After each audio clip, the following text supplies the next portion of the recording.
திமுகவுக்கு எதிராக தான் பேசுவாங்க. ஆனாலும் விஜய்க்கு எதிராக இந்த நிலையில் அவங்க ஆரம்பத்திலே திமுகவுக்கு விஜய்க்கு எதிரான நிலைப்பாட்டில் இருக்காங்க. ஆனால் விஜய்க்கு எதிராகவும் பேசியிருந்தாரு. இந்த மாதிரி அவரோட நான் மனசுல என்ன கொஞ்சம் கூட சொல்றேன் கவலை கேளுங்க, நான் என்ன கிடையாது. சொல்றேன், திமுக வேண்டாம், அண்ணா திமுக வேண்டாம், பாஜக வேண்டாம், டிவிக வேண்டாம்.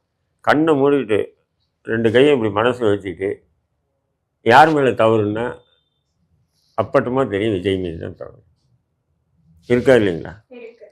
ஏன் சொன்னால் நீ ஒரு சினிமா பிரபலம்ன்றது உனக்கு தெரியும். நாம் வரோன்னு சொன்னால் கூட்டம் எப்படி முன்கூட்டியே கூடுவாங்கன்றது உனக்கு தெரியும். அப்போ குறிப்பிட்ட நேரத்தில் நம்ம போகலன்னு சொன்னால் என்ன நடக்குன்றது உனக்கு தெரியும். உன் கண்ணுக்கு முன்னாடியே ஏன்னா நீ ஒரு ஒழுக்கம், ஒரு ஒரு என்ன சொல்கிற, ஒரு அணிவகுத்து வரக்கூடிய ஒரு கேடர்ஸ் உருவாக்கலை. நீ காக்கா கூட்டம் மாரி இருந்துங்களா? எதிர்கட்சி தலைவர் எடப்பாடி அவர்கள் சொல்றாரு, திமுக வேணும்னே திட்டமிட்டு அந்த பகுதியை கொடுத்துருக்காங்க.